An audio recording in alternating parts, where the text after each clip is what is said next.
Hello, and welcome to this month's Safety Minute. In one of my safety presentations, I talk about how we all gamble with our health and safety.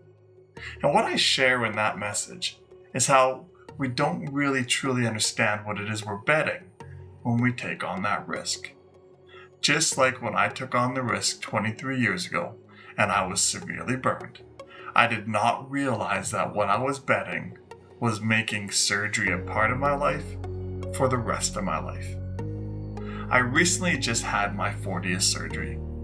The first 24 surgeries happened in the first 9 months, and that was basically to cover my entire body with skin so that I could heal. After that, the other surgeries were things like when they rebuilt my nose, that was 6 surgeries alone. Or when they broke all the fingers on this hand so that they could fuse them into this curled position so that my hand would be a little bit more functional.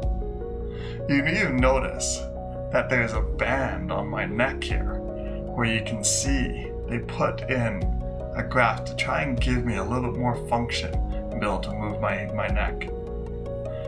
And I recently had my 40th surgery. What this surgery was more of a maintenance surgery, something that I never even figured was ever going to happen.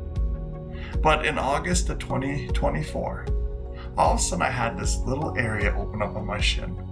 And that area, it grew and it grew and it got bigger and deeper until all of a sudden it exposed this white area that was underneath my skin. And then the wound grew around that white area, exposing more and more of it until it finally came out.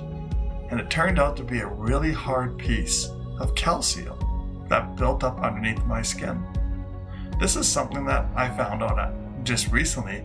Other burn survivors have also had happen to them. But after that calcium came out of the skin, we have spent the last 2 years trying to get that to close up. And in the process of this wound being open, a year ago in August 2025, I was working in my yard with a pair of knee pads on, and the strap of the knee pad broke down the back of my knee on the exact same leg. So as we're trying to close this one large wound, we also had to start closing 2 large wounds, and neither of them were getting better. So the doctors finally decided that they should help me out, and they brought me in for a skin graft.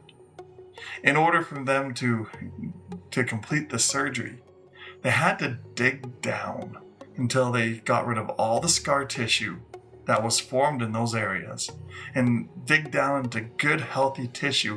And the way they know they have healthy tissue is when they get positive blood flow. And then they took a piece of skin from my hip, an area that wasn't burned, and they transported it or grafted it onto these 2 areas. Then they immobilized my leg for 5 days as the skin graft took, because any movement of that skin would be enough for the skin to fail. And we are now 4 weeks into the skin graft. One of them took amazingly, the one on the back of the knee, and the one on the shin, well, as you can see, it's still struggling to come back, but it's doing better than it was before the skin graft.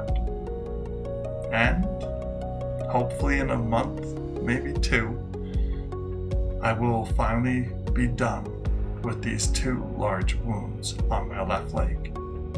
I always tell people that I probably have 10 to 15 more surgeries to go through. Some of them, I can tell you, they're probably going to do another band on my neck, because when you do a skin graft, your skin shrinks, so this all became tight again. And it's just going to continually, every 10 years or so, they're just going to put another band in there and loosen it up. Another thing they'll do is, if you look on this hand, all my fingers, they're slowly bending over to the side. That they're eventually going to have to break all these fingers and fuse them like this hand to make them so they stop bending over. I honestly can't tell you what all the surgeries are going to be for the rest of my life. Only time will tell me what they are and when they have to happen. So when I say surgery is going to be a part of my life for the rest of my life, That was one thing, just one thing. I was betting on the day that I saw a hazard. I actually told my wife about it, that I was thinking of phoning in sick because I was worried about that job. And instead of listening to myself, I took on this risk. I gambled with my health and safety. And I have now made surgery a part of my life for the rest of my life. And that's just one way in which I lost the bet. So, when you're out there working and you see a risk, you see a hazard, I encourage you, don't take on that risk. You do not know what it is you're betting. I hope you enjoyed this Safety Minute.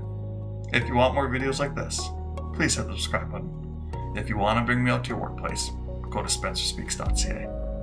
Until the next Safety Minute, stay safe.